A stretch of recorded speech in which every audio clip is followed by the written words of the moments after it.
శ్రీమాతాయే నమః.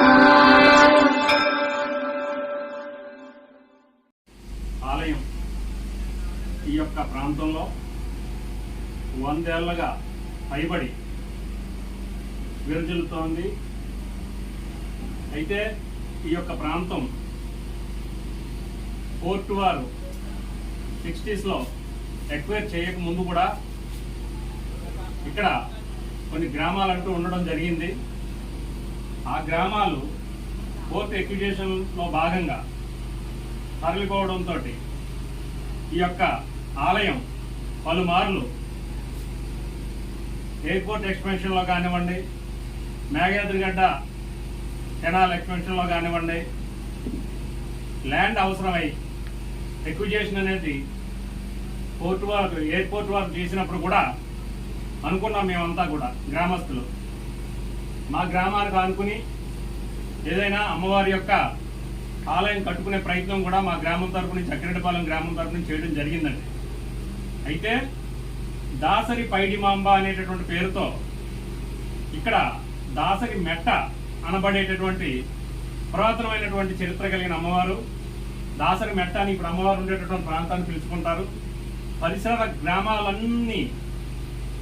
నుంచి కూడా ఒక గ్రామానికి గ్రామ దేవత కాదండి, పరిసర గ్రామాలన్నీ కూడా ఈ రోజు ఆ రోజు కాదండి, ఆ రోజుల్లో కూడా మన పెద్దలు మన తాతల టైం నుంచి కూడా పరిసర గ్రామాలన్నీ కూడా పూజించబడేటటువంటి అమ్మవారు. దాంతో మేము కూడా పలుమార్లు ఈ ఆలయాన్ని అక్కిరెడ్డిపాలెంలో కొంతమంది మా శక్తి మేరకు మేము ఏదైనా స్థల సేకరణ చేసి కట్టే ప్రయత్నం చేశాం, కానీ విఫలమయ్యామండి. దానికి ఏంటంటే అమ్మవారు పలుమార్లు ఏ రూపంలో అంటున్నాడు, కళలో కానివ్వండి, మరో రకంగా అమ్మవారు చెప్పింది ఏంటంటే ఈ యొక్క ప్రాంతంలోనే నాకు అనుకూలం, చేయగలిగిన పని మీ పని మీరు చేయండి అని చెప్పడంతో మేము గ్రామాలు తరలిపోయినప్పటికీ కూడా ఈ యొక్క ప్రాంతం నుంచి గ్రామాలు తరలిపోయి 50 ఏళ్ళు పైబడిందండి. అయినప్పటికీ కూడా అమ్మవారి యొక్క విశిష్టత ఏ రోజుకి కూడా ఏ గ్రామం వారు అమ్మవారికి ఇవ్వాల్సిన పసుపు కుంకాలు వారు ఇస్తూనే ఉన్నారు.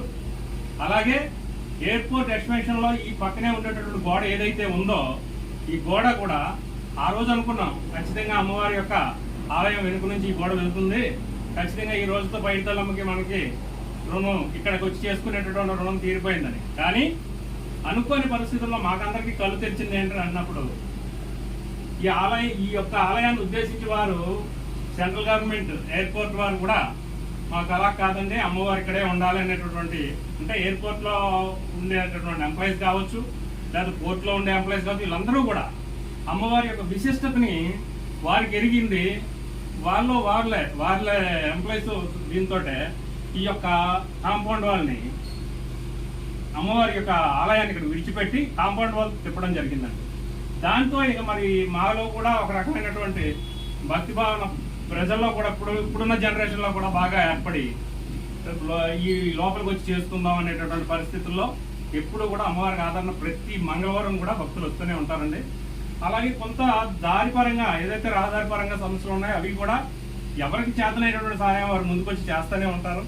అలా జరుగుతూ ఉంది.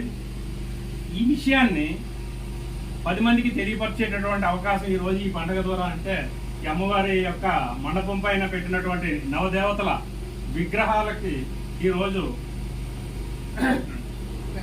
ప్రతిష్ఠ అనేటటువంటి కార్యక్రమం మేము చేసుకోవడం జరిగిందండి. ఈ ప్రతిష్టలో ఉదయం నుంచి కూడా అమ్మవారి ప్రతిష్ట, సాయంత్రం 4 గంటల తర్వాత అమ్మవారి యొక్క అభిషేకం, కలశాభిషేకం, ఇటువంటి కార్యక్రమాలన్నీ మేము చక్కగా ఇంతవరకు చేసుకోవడం జరిగింది. ఈ విషయాన్ని 10 మందికి తెలియపరచడం అనేదే మా యొక్క ప్రయత్నం అండి. ఇంతకు మించి ఇంకా వేరే ఆలోచన ఏం కాదండి. ఒక్క మనిషికి మనకు తెలిస్తే ఈ యొక్క ప్రాంతాన్ని, ఈ యొక్క అమ్మవారి ప్రాంగణాన్ని ఒక్కసారి సందర్శించిన వారు ఎవరైనా కూడాను ఖచ్చితంగా పలుమార్లు సందర్శించాలనేటువంటి మనసు పడతారు. అట్ట చక్కని తల్లి మా అందరికీ కూడా పొంగు బంగారమై రైతు బిడ్డలుగా ఉన్న మేము ఈ రోజున ఏదో పారిశ్రామికంగా కాస్త ఎదిగాము అని అనుకుంటే కనుక ఆ అమ్మవారి యొక్క చల్లని దీవెనలు మాకున్నాయి.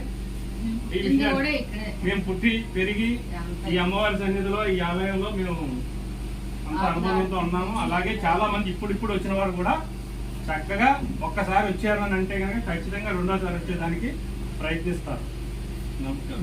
చెప్పేదానికి నిదర్శనం ఏంటంటే బ్రిటిష్ వారి కాలంలో ఒక డోనర్ ఇచ్చినటువంటి నుయ్యి 1945లో ఒక నుయ్యి తవ్వించడం జరిగిందండి. ఆ యొక్క నుయ్యి బావి నీళ్ళతోటే ఈ రోజుకి కూడా మన కార్యక్రమాలన్నీ కూడా మనం ఇక్కడ చేసుకుంటాం.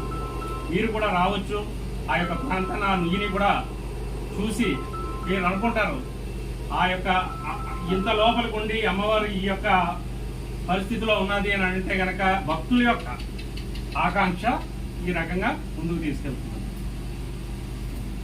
జై భైరవ.